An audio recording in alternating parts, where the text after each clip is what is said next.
Welcome to the Healing Grove podcast.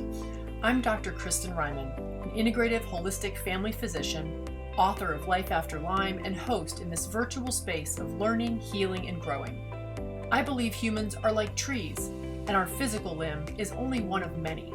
Health on all limbs of the tree, emotional, conceptual, social, spiritual, is absolutely required for the whole tree that is you to be vibrantly well. I created the Healing Grove podcast as a place to showcase some of the world's best integrative and holistic medicine, to expose you to transformative tools and mindset shifts for all limbs of your tree. I hope you enjoy our conversation in the Healing Grove today as much as I enjoyed having it. Welcome, Beth Shirley, to the Healing Grove podcast. Glad to be here. I'm so delighted that we get to have this conversation. You and I met recently at a functional medicine, or actually no, it was the Forum for Integrative Medicine conference in Austin. And we had such a great talk and actually spoke a few days in a row because I just kept coming back to your booth and picking your brain more and more about the benefits of nitric oxide. So I'm so grateful that you're willing to share that here. Thank you. I'm so glad to be here. So everyone, this is Beth Shirley. She has developed an expertise over the last 40 years in stress-induced hormonal imbalances, intestinal dysfunction, autoimmune and chronic inflammatory issues, detoxification issues, nutrigenomics, and supernormal oxidative stress. But her passion is what we're going to talk about today, which is nitric oxide and all of its important benefits in the body. So I'm going to let her tell a bit about her story in a minute, but I'll just give some general background. So since 2009, Beth has spent time working with some of the leading thought leaders in the world of nitric oxide research. And through this, she's developed an in-depth knowledge on the topic and its potential applications in patient care. She's been a pioneer at the cutting edge of the evolution of what's now become known as the Integrative Pharmacy movement, which sort of brings together traditional pharmacy and its clinical use with nutritional supplementation.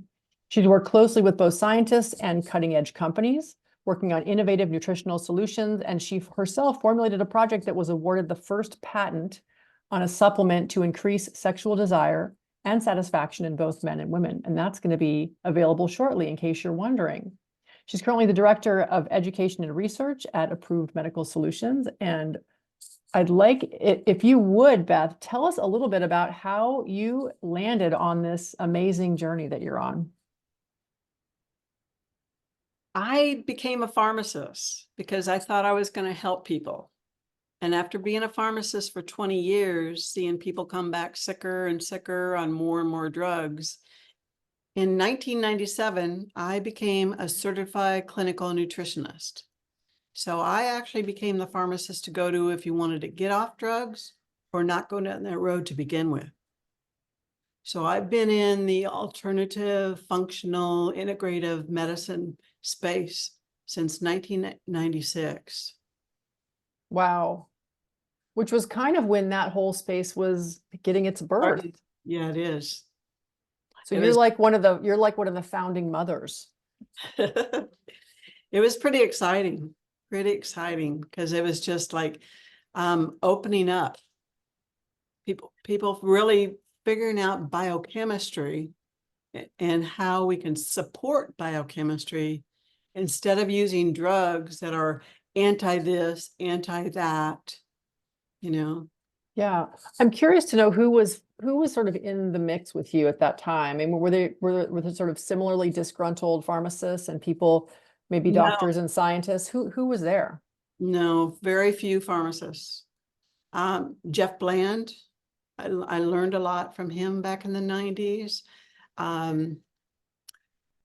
Some hormone guys like Dr. Wright, Dr. John Lee, the progesterone guy. Yeah. In fact, that's kind of what got me into this is like, I was really depressed. And when I was 35 and I went to the doctor and they just had antidepressants for me. And I fought that for a couple of years until I hit 37. And then, you know, the boyfriend was ready to leave me, blah, blah, blah. I mean, life was terrible. So I went on antidepressants. And when I hit 40, I was going, you know, something else is going on here. And I read Dr. Lee's book, What Your Doctor May Not Tell You About Menopause. And it talked all about progesterone. And so I went on some natural progesterone, and within 9 months got off the antidepressants. And that's kind of what got like opened up my eyes that there's other ways to do things. Wow. Isn't that often the case, right? People have their own real experience with the failures of the model that we all grow up in, and then they have to seek out something new. Yeah. A couple times Yeah. it's happened. Yeah. Well, kind of want to dig into that a little bit because I'm having been through my own, leaving my tribe story. I'm always curious about what that was like for you and whether you had mentors in the pharmacy world where you'd grown up. No, I was the pioneer. But I mean, I knew things were just not right. And so I was like a sponge for information. I went to so many conferences and learned, what to do instead of drugs. Yeah. So how did you make your way to nitric oxide? Well, the pharmacy that I was running was really close to a nitric oxide company. They were just getting started. It's called Human now. And they were just developing a lozenge, a nitrite-based lozenge. So I helped with the formulation, and I put it in the first pharmacy, which is the pharmacy I worked at. I put it in the first doctor's office. I hooked them up with their first distributor, So that's how I got started in nitric oxide. And that's where I learned where nitric oxide actually touches every single physiological process. And it's the base of all healing. If you don't have good circulation and microcirculation, it doesn't really matter what else you're doing or what else you're taking, because it's not going to get to where it needs to go. So let's pause there for 1 second and talk about circulation because you and I were chatting beforehand about like the importance of nitric oxide in sort of every aspect of circulation. And I really want to hear you break that down for people. But I want to start by saying, what we learned in medical school about circulation is that there's these sort of several important factors that keep blood flowing and oxygen therefore flowing to its destination, which is the whole point of it, right? Like you want to get nutrients and oxygen downstream to the tissues that need it. And so we had this thing called Virchow's triad, and it was all about like the three things that contribute to blood clot formation, because a blood clot, right, becomes the perfect obstacle for any kind of flow. And they were endothelial damage, so damage along the lining of the blood vessel, which can create plaque and create obstacles. It was, and also, I think you're going to tell us more about what endothelial damage does with nitric oxide, I'm sure. Also stasis or changes in blood flow. So when you're not moving a lot, when you have compression, when you're sitting on an airplane for long periods of time and blood's not flowing and you're not using your muscles to pump, the venous blood back to the heart, that stasis or those changes in flow can create opportunities for eddies or for small areas of non-flow, which create the setup for clotting. And the third one was hypercoagulable state. So people who have cancers, people who have genetic clotting issues, like I found out I do, also tend to create more clots than others or have trouble breaking them down. So those three things together combined all can create a perfect storm such that people cannot get blood delivered to where it's supposed to go. And then, of course, all hell breaks loose. So break it down for us. How is nitric oxide kind of the key to all those things, like you told me before our call? Well, for one thing, the cells can't be more than 2 cells away from a functioning microcapillary. So the microcapillary, that's where all the exchange takes place, the oxygen, glucose, nutrients, and just as importantly, the cellular debris to be carried away. Nitric oxide is needed to decrease the oxidative stress. The oxidative stress is what dissolves the glycocalyx, which helps protect the inside of the blood vessels. Nitric oxide is what keeps your blood flowing. Nitric oxide is what governs platelet activation and aggregation, aka clotting. So if you're deficient on nitric oxide, these cells aren't going to be fed. The glycocalyx is going to be destroyed, and you're going to clot. So where does nitric oxide come from? We make nitric oxide two different ways. One through the arginine NOS, nitric oxide synthase pathway, and the other through the nitrate, nitrite, nitric oxide pathway. So that NOS enzyme that takes arginine to make nitric oxide, this enzyme is very sensitive. It's pH dependent, it's oxygen dependent, but also all of these environmental factors actually contribute to the dysfunction of that enzyme, like EMF. We're swimming in the sea of EMF, pollution, glyphosate, lack of exercise, drugs, antibiotics, the azole antifungals, which are used a lot in the mold patients, SSRI antidepressants, NSAIDs, your ibuprofen, PPIs, proton pump inhibitors. Proton pump inhibitors, when they were first put on the market, insurance only paid for a 6-week supply. And now people have been taking them for decades and they're over the counter. These interfere with the nitric oxide production through that NOS enzyme. And the big one, stress. Stress, like, uncouples that NOS enzyme. And so when NOS is uncoupled, it doesn't make nitric oxide, it actually makes superoxide and increases oxidative stress. Okay, hang on. My head just exploded. So what you're saying is that stress is basically a switch that takes us between being able to make the appropriate molecule to bring blood flow, deliver oxygen, take away waste, bring nutrition to our cells, which we want. Right. And under stress, the switch goes rank and the pathway shunts to making superoxide, which creates free radicals and oxidizes and more damage to our cells. Destroys everything. Yeah. Okay, so if everyone is ever wondering about how stress impacts your physiology, you just got one of the pieces to the puzzle. Yeah. That was very helpful. So it sounds like our body makes this naturally under the right conditions. If we're feeding it appropriately, exercising it well, managing our stress. Except by the time we're 40, that enzyme is usually only functioning about 50%. And by the time we're 60, it's only functioning about 15%. So that's why it's so critical to support that nitrate to nitrite to nitric oxide pathway.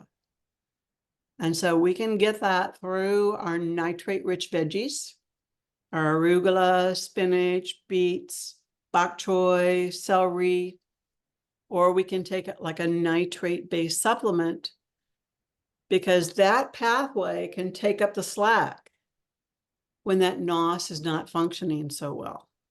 Okay, and that one is inducible by feeding yourself the ingredients to run the pathway. It's not going to get worse with age or stress. No. Okay, well, that's a relief. Yeah, the only critical part of it is you've got to have good bacteria in your mouth to reduce that nitrate to nitrite. So if you've got dysbiosis in the gut or the mouth, because it's all connected, or you're using like fluoride toothpaste or whitening toothpaste, things that change, your oral microbiome. You might have an issue reducing that nitrate to nitrite, which is the immediate precursor to nitric oxide. However, the beautiful thing about nitrate supplementation is with continued use, you're actually increasing the health and biodiversity of your microbiome everywhere. Your gut, your mouth, your skin, your brain, your kidneys. And is it only the anaerobes in the back of your tongue that are required, or are there further ones down the gut that can also make this conversion for you? Well, further ones down the gut, however, this is the main, that's the main source. That's why, like mouth infections are connected with cardiovascular disease. It's because you're not being able to reduce that nitrate to nitrite. Interesting. I always thought it was because people had transient bacteremia when they brushed their teeth or flossed, or just because of that open wound in their mouth infection. And so that bacteremia was creating sort of inflammation, oxidative stress downstream that would get systemic and end up in the heart, and just the inflammation too. Well, actually, nitric oxide is our first defense against pathogens. Say more about that. Okay. Nitric oxide is part of our immune response. It's actually our first defense against virus, bacteria, fungi, any of the pathogens. So that's part of the reasons why, in this post-viral world, the people that were nitric oxide deficient to begin with, the people with cardiovascular disease, the people with diabetes, these are the people that got the infection bad. It's because they couldn't mount that first response. Interesting. So, tell me more about, as I'm thinking about how viruses often enter our system. I know that there's something you can do with your nose and breathing to also invoke, and I'm forgetting is it humming through your nose that also can induce? Can you tell us about that pathway a little bit? Well, you've still got to have either functioning NOS pathway or substantial nitrate nitrite stores, because there's still only two ways to make nitric oxide. So, by supporting that nitrate to nitrite to nitric oxide pathway, you're actually helping all of these other modalities work better. Like So all of the modalities that increase circulation. You still have to have a functioning NOS enzyme or nitrate nitrite stores. Okay. All right. Fair enough. So I'll follow you there. So let's think about this then. So if someone is choosing to invoke more of the nitrate to nitrite to nitric oxide pathway by either eating beets and arugula, celery, bok choy, or taking a supplement, which is the nitrite, correct? Right. What if, and they don't have those helpful anaerobes at the back of their tongue? How are they able to even get the benefits of any of those? What do you do to induce those things? Because with continued supplementation or continued increased nitrate intake, you're actually rebuilding that microbiome to be able to do that. Gotcha. So there's not like a probiotic. There's not like any kind of other. It's not. No, because it's anaerobes. Okay. They haven't been able to figure out, how to give somebody anaerobes. And keep them alive. Because for Right. people listening, anaerobes are bacteria that require no oxygen to survive. If you put oxygen on them, they die. They die. Yeah. Right. Fascinating. Okay, so basically you have to feed these little critters for them to kind of repopulate the right places of your throat. And once they do, they're going to chomp down on your arugula or your supplement and turn it into nitric oxide for you. Well, we consume the nitrate. It gets absorbed, circulates around, gets concentrated in the salivary glands. Salivary glands release the nitrate, and those good anaerobes reduce the nitrate to nitrite. So when you use that saliva test strip, you're testing the nitrite concentration of your saliva. So we swallow the nitrite, and in the acidic environment of the stomach, some of that nitrite gets reduced further to nitric oxide. Here's your protection against E. coli, H. pylori. But most of the nitrite gets absorbed and acts like a nitric oxide donor molecule, and different tissues can reduce it on an as-needed basis. For example, when you're exercising, the myoglobin can take that nitrite and make nitric oxide when you're exercising in order to deliver more goodies to your cells and clear away the debris. The electron transport chain, like under hypoxic conditions, can actually reduce nitrite to nitric oxide in order to keep that microcirculation open and deliver that oxygen. So the hemoglobin in your red blood cell has to have nitric oxide attached to it in order to be able to deliver oxygen to the cells. So you can even be supersaturated with oxygen, and if you're nitric oxide deficient, you're not being able to deliver that oxygen to the cells like adequately. Fascinating. So it really does kind of have its hand in all these different pieces of the pie. Every single physiological function, like kidney function, you've got to have like good circulation in that kidney for it to function good. Your eyes, your lungs, sexual function. Yeah, You know, let's talk about sexual function for a second, because I think unless people sort of know what their drugs are doing, they might not realize that things like Viagra and Cialis are using the same mechanism, right? Or a similar mechanism. Can you talk about the differences and similarities? so these PDE5 inhibitors, phosphodiesterase inhibitors, which Viagra, Cialis are, they allow your nitric oxide to hang around longer. So they have to have adequate nitric oxide in order to be able to function correctly. So that's why those drugs don't work in about 50% of the men, because they don't have enough nitric oxide to begin with. So Okay, they don't cause the erection. They allow that erection to hang around longer. got it. Interesting. And so, and just to break it down a little bit further, the reason they work in that 50% is because nitric oxide, do you want to finish the sentence? And Because these people have at least enough nitric oxide to allow these drugs to work. However, erectile dysfunction is usually the first sign of cardiovascular disease. It's a nitric oxide deficient state. right. But same with us women too. We need nitric oxide in order to be able to feel down there, to be able to respond. And lubrication is nitric oxide mediated. So as women, if we can't feel, if we can't respond, and we're not lubricated, do you think we even think about sex much? Probably not. So we need it just as much as men.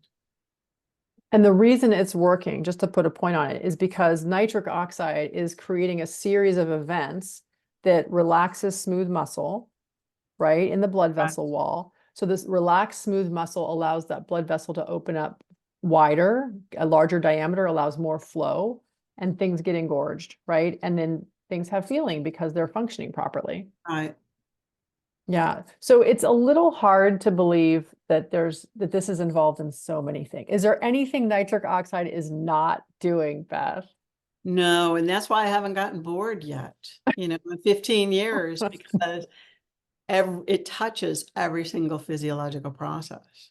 Like every aspect of fertility in male and females is nitric oxide mediated. Every single aspect. I mean, everything. It's fascinating. And it's only a recent kind of discovery, right? I mean, someone won the Nobel Prize in medicine. 1998. Yeah. So it's not that long that people have been kind of all about this little molecule. So can you have too much nitric oxide? Because I'm sure there are people out there who are ready to like pound a bunch of arugula and reconstitute their microbiome or take these supplements and really get their blood flow on. What are the downsides? What are the risks?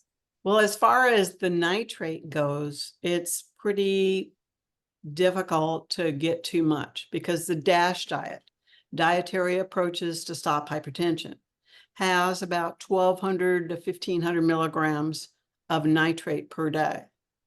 So in 5 ounces of spinach or 7 ounces of beets, you get about 300 to 400 milligrams of nitrate. And in 2 capsules of the EMFs nitric oxide product, you get about 325. So you'd have to be taking 2 capsules 4 or 5 times a day. And people are you're not going to do that. Well, for reference, in case people are wondering, when I was at the conference and coming over to your stand every day and testing my saliva, and it was always low in the morning until I took 2 capsules, in which case it went up a few hours later. It seemed like 2 capsules was kind of my daily dose. It is, unless you're doing something specific, like if you're trying to not get on blood pressure medications or you want to get off of them. I would probably suggest 2 capsules twice a day. or if somebody is like post-jab and they're having trouble like with the brain fog and stuff, I would probably suggest 2 capsules twice a day. If somebody's under a lot of oxidative stress, you might need 2 capsules twice a day, or 2 capsules in the morning and high nitrate veggies at lunch and dinner. I mean, you can do this through diet, but you just have to be real cognizant of what you're doing. Yeah. And one of the things I loved about your product when I met you was that it doesn't contain the veggies that are good for you / also can raise oxalate levels. And I know a Right. lot of people are talking about oxalates these days and having trouble with oxalates in their diet. So I love that you had the kind of non-oxalate formulation, which was the arugula Right. nitrites. Yeah, arugula has the highest concentration of nitrate without oxalates, as most of the other nitrate products actually do have like beetroot in them, Mm-hmm. which does have some oxalates. Yeah. Cool. So kids can take this, They can. but do And, they need it? Do they need it with their high well, levels of NOS pathway well, going? it depends. See, like this EMF is such a big decimator of nitric oxide, and we're swimming in a sea of EMF. Like, Wi-Fi's everywhere, phones, computers. Yeah. And that destroys our ability to make nitric oxide. That uncouples that NOS enzyme. And then glyphosate, even if you're eating all organic, that glyphosate glyphosate residues are everywhere. They made sure of that. And even kids are under tremendous stress these days. Yeah. So, I mean, you can get some of those strips and check to see if they need it. And if kids can't swallow capsules, you can actually even open up the capsule. Like for kids, usually 1 capsule will do it. Or, just make sure they eat their veggies. Just make sure that they've got enough circulating to keep their, keep everything like flowing. Yeah. And those are just strips people can buy on Amazon, or what would be the best way for someone who wanted to test what their nitric oxide or nitrite levels were Well, would be to take?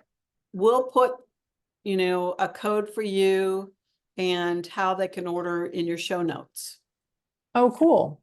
because Perfect. they can order it through you. And is there information on there about what your dose would be if your color turns this color versus that color? No, Okay. no. So So you just want to hit threshold, or, there's for the strips, it's color coded on it to tell you whether you're, deficient, or threshold. There's, because you were like almost non-existent. yeah, mine was pretty low. Yeah. Till we did a couple capsules. Yeah. So, okay, cool. So we'll break that down in the show notes for people so they can have a pathway forward. But cool. I want to talk a little bit more about the EMFs, because as you said that, I was sort of reminded of a conference, a Klinghardt conference I went to when Magda Havas spoke. Do you know Magda? Mm-hmm. And she showed pictures of, she's a PhD researcher from Canada who looked a lot at EMFs and dirty electricity, and kind of identified this pretty apparent link between dirty electricity, meaning spikes of, voltage, I guess, coming off your electric, and people's blood flow. Like, she had some compelling images and videos of what happens under. Exactly. So am I making the right connection there to nitric Yes, you oxide? are. They've known that these EMFs decrease nitric oxide. They've known since the 60s. They've known that EMF causes cardiovascular disease. EMF causes diabetes. They've known this. But they don't want this information out of there. And is that just because the cell phone industry, Yeah. yeah, A lot of money. yeah. A lot of money. My understanding is we're not allowed to sue the cell phone industry in this country. Well, just like, the vax industry, we're not allowed to sue them either. Yeah, it's pretty alarming. Well, Wow. I'm grateful to know this stuff. A lot of people are going scratching their head going, what does the EMF stand for? They're Googling it. So it's electromagnetic frequency, and it covers all sorts of wavelengths, but there are some pretty non-biologically friendly wavelengths that are really commonly in use in our world, including microwave frequency, Wi-Fi frequency, 4G, 5G, that are problematic for health. And the most sensitive of my patients can literally feel the difference. I mean, they feel sicker, their brains don't work, they get dizzy when they're around EMFs, and they have to kind of create a bubble. It's pretty real for them. And the rest of us, it's real for us too, but we're not necessarily feeling it. Right. But by doing nitrate, you're actually helping protect your body from this EMF. You're protecting your body from the oxidative stress that's caused by these electromagnetic forces. Yeah. Cool. Well, that's one easy low-hanging fruit tool.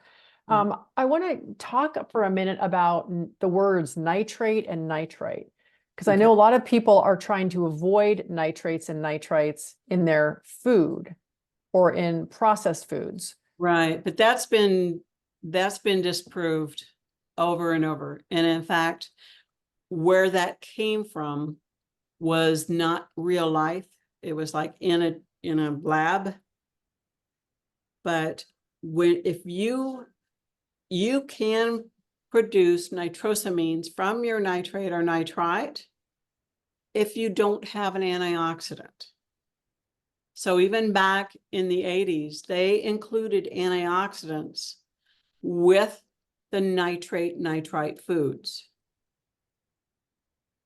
And in the supplement that I formulated, we've got vitamin C. So as long as you've got in foods, you've got antioxidants. Okay. So as long as you've got antioxidants included, you're not going to be forming your nitrosamines. And the nitrosamines are the problem piece. It's not the nitrates or the nitrates, it's the nitrosamines. Right. However, like that wasn't in vivo. So it wasn't in a real live body that they found these nitrosamines. And in fact, in these foods that say no nitrite, nitrates added, they've actually used celery seed, which is high nitrate. Okay. Yeah. And it actually has more nitrate, nitrite in it than if they would have just added it. So we get most of our nitrates from vegetables, minuscule amount from those foods. And I'm not saying those foods are necessarily healthy. There's other things in there that might not be so good for us, but don't be worried about the nitrate or nitrite in them, because that's a non-issue. Okay. Good to know, because I definitely have said that in the past, and I will stop saying that now that I know that that's misguided. So thank you for clearing me up on that. Anything that we haven't talked about nitric oxide or microcirculation or healing or creating a safer place for blood flow in the world today that we haven't talked about yet? Well, blood sugar dysregulation, diabetes, insulin resistance, nitric oxide deficient state. So when you have these issues, it's the cardiovascular complications that get you. All right. So the GLUT4 receptor, this is a receptor on your cell wall, needs nitric oxide in order to translocate and bring glucose into the cell. So when you're nitric oxide deficient, you're not bringing the glucose into the cell. Then you've got hyperglycemia, too much glucose in the blood, which then kind of turns to insulin resistance. And then a lot of times diabetes from there. And too much blood sugar increases oxidative stress. Remember I said oxidative stress uncouples that NOS enzyme. So this puts you on a really bad vicious cycle. Yeah, I can see that. Although, is it always necessary to have a nitric oxide deficient state to develop diabetes, or is there just a point at which sometimes too much influx of glucose and overrunning the system with that is also problematic. Well, all diabetes or insulin resistance is a nitric oxide deficient state. Really fascinating. And have they done studies looking at what happens when you reverse the nitric oxide deficiency to see what happens with diabetes? I'd love to hear what happens with that. Yep. Yeah. Decreases blood glucose, decreases insulin resistance,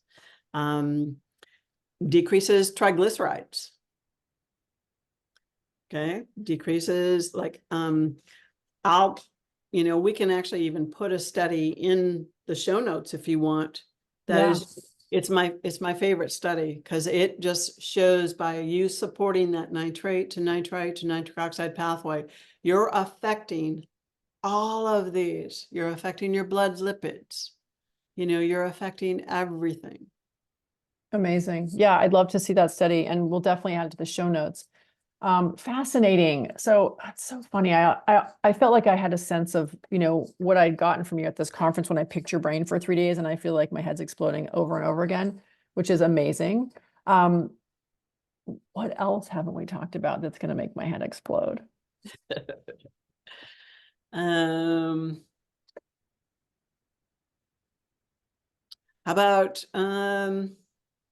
mental health? Yeah, let's do it. Okay. When you've got impaired blood flow to the brain, this increases cognitive issues, increases dementia. And in fact, there's been some, I wouldn't say it's studies, but they've mined data, like even insurance data. And they've correlated like people that are on these PDE5 inhibitors, they're on, your Viagra or your Cialis, actually have decreased dementia. So that means, that's nitric oxide. Yeah. Because remember what I said, these cells can't be more than 2 cells away from a functioning microcapillary. So if that microcapillary isn't open, then it's not being able to deliver oxygen, glucose, nutrients to the cells, and just as importantly, clear away the debris. Yeah. So even though our brain is only like 2% of our body weight, it consumes 20% of our oxygen. So that oxygen is so critical for our brain.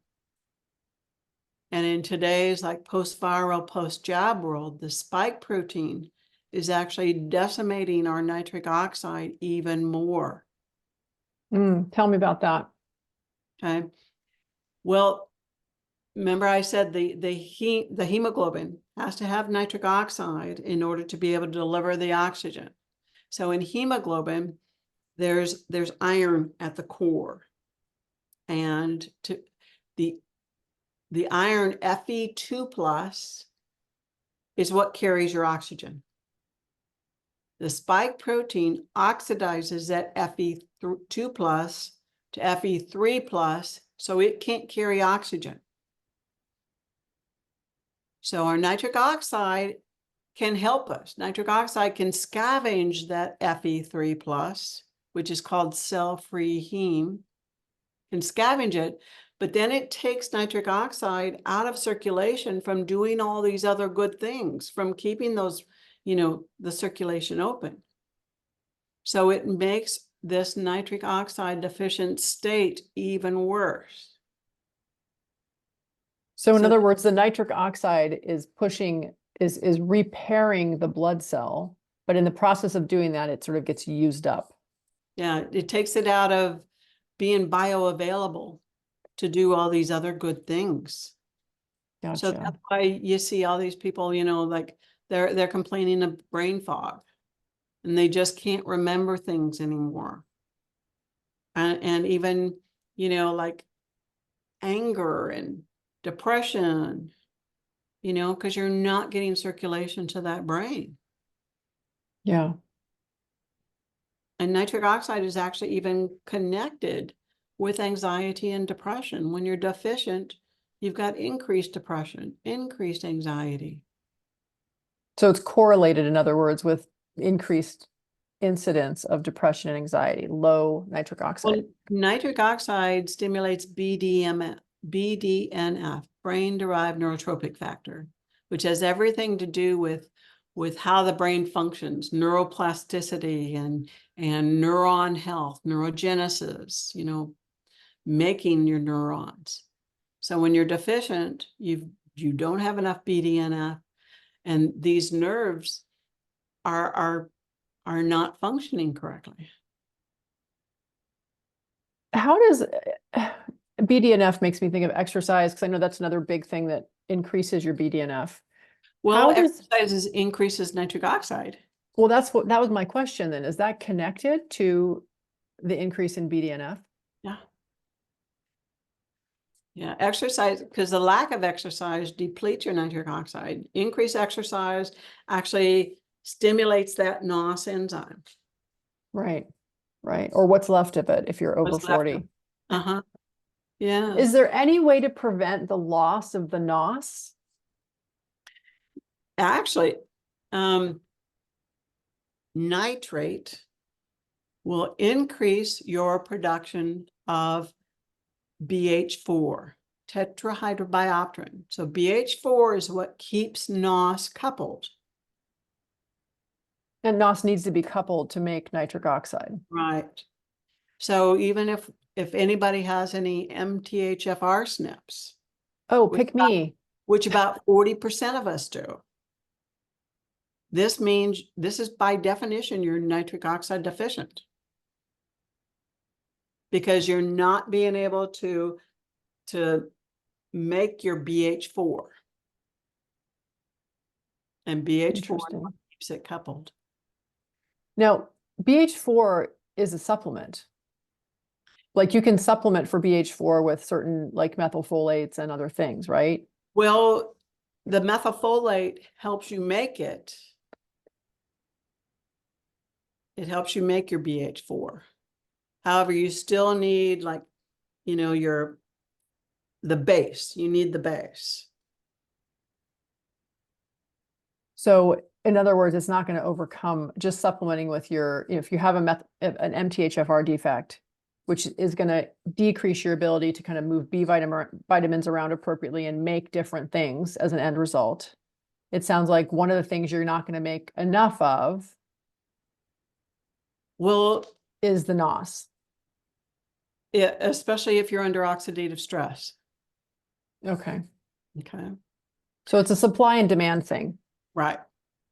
I see. Interesting. All right. So my last question for you is going to be very ill-informed because I can't actually remember exactly what this book said, but you know what I'm talking about, the Methylene Blue book. Okay. That really trashed nitric oxide. And I was like, wait, I'm playing with both of these molecules. How can they not play well together? Talk to me about that. Well, they play very well together. The nitrate, nitrite, nitric oxide pathway and methylene blue. And in fact, you know, I wrote a paper and I've done talks. So methylene blue only down-regulates and up-regulated iNOS. So we've got 3 NOS. We've got nNOS, neuronal NOS, iNOS, inducible NOS, and eNOS, endothelial NOS. So iNOS is the NOS enzyme that gets upregulated with infection, inflammation, mold, like all of these chronic issues, like homocysteine, gluten, like all of these kind of aluminum, all these environmental factors can upregulate iNOS. Because your body needs to make more nitric oxide to deal with and to fight things. To fight the things. However, you know, like I said, it's got to be coupled to be making the nitric oxide. However, when iNOS gets upregulated, it downregulates your endothelial NOS and your neuronal NOS. So in this environmental like milieu that we are in right now, it's not a bad thing to downregulate an upregulated iNOS. And in fact, nitrate can downregulate and upregulated iNOS. So methylene blue does not negatively affect eNOS, the endothelial NOS. Which has to do with clotting, Yeah, the blood vessels. the blood vessels. And, and it actually helps upregulate your nNOS, your neuronal NOS, which is in your brain and your spinal cord. Okay? So they actually work very well together. Okay. So the methylene blue is an electron donor and acceptor within the mitochondria. And under hypoxic conditions or like acidic pH conditions, your cytochrome C oxidase can actually reduce nitrite to nitric oxide to help keep that microcirculation open, allow oxygen to be delivered. Really? So your cytochrome, your little proteins embedded in the mitochondrial membrane can actually kind of do the job of NOS. Yeah, it can not NOS, but it's nitrite reductase. Oh, right. It's the second pathway, the nitrate, Right. nitrite, nitric acid. Yeah, Okay. Cytochrome C oxidase under hypoxic or acidic conditions morphs into a nitrite reductase enzyme because oxygenation of the tissues is critical to cell health. Yeah. Fascinating. All right. I feel like So go ahead. methylene blue and supporting the nitrate to nitrite to nitric oxide pathway actually help recouple that electron transport chain. So instead of having that electron going to oxygen to make superoxide, that electron is going to make your water and your ATP. So both of those work in the mitochondria to help keep those electrons flowing down that chain correctly. To make us energy at the end of the Make us line. energy and because like neurons can't store the energy. They can't store, the oxygen and glucose. They're real sensitive because these neurons hang around longer. They don't get renewed as readily as like red blood cells or anything. So we've got to keep that energy and the oxygen flowing to these neurons, and that has everything to do with our brain health. Yeah. Let's end on brain health, because I feel like this is something that until previously, well, let me go backwards. And when I was in medical school, I feel like I remember the day that we started using the word early Alzheimer's. Like I remember the day in my third year that someone mentioned that, and I was like, what is that? Wasn't in the textbook. Like there's no early Alzheimer's. And now it's so commonplace. Well, and it's even worse now. And people's brain fog or post-COVID brain fog or their Lyme brain, like that's the precursor to Alzheimer's, unless you do something to get off that train. Yeah. So give me kind of like your best practices for helping people get off that train. Optimize your nitric oxide. Optimize that circulation and microcirculation, because without that, these cells are going to die. And when you've got dead cells up there, you're not making the connections. Learning in memory, nitric oxide mediated. Yeah. And this shouldn't be scary for people, right? This is this should be hopeful for people. No, it's, numerous people I know have been like optimized their nitric oxide and got their brain back. Yeah. Yeah. And my guess is that's not all they did. I mean, usually when people have gotten to the point where they're finding someone like you, or they're finding a practitioner who knows about this stuff, they're throwing the kitchen sink at it, right? They're getting on a clean diet. They're cleaning up the mold in their house. They're, getting better sleep. They're managing their stress. They're exercising, all the things, right? And this is like an important piece. Well, it's not the only thing you're going to do, but it should be the base of anything you're doing. Because if you don't have good microcirculation, doesn't really matter what else you're doing, because things aren't going to get to where they need to go. So it's the base of all healing. Well said. Well, this has been amazing. I think we can end there. You've left us with a lot to think about, and you're going to give us a code for people to order some of this nitric oxide support, which is called, what's it called? It's AMS-NO support. AMS-NO support. Awesome. We'll put a link in the show notes and a code people can use for a little discount. And Beth, thank you so much. You are just an encyclopedia of information, and I really, really appreciate the generosity with which you share what you've learned over the years. My pleasure. Thanks for having me. I hope you enjoyed this episode of the Healing Grove podcast. If you liked it, please be sure to like and subscribe. And if you want to deepen your experience further, consider grabbing a copy of the Healing Grove Playbook. With journal prompts for this podcast and 41 others, it's the perfect place to record your learnings, keep track of the tools you explore, and reflect on your own experience. Finally, it's important to mention that even though I am a doctor, nothing you hear on this podcast, whether from myself or my guests, constitutes medical advice.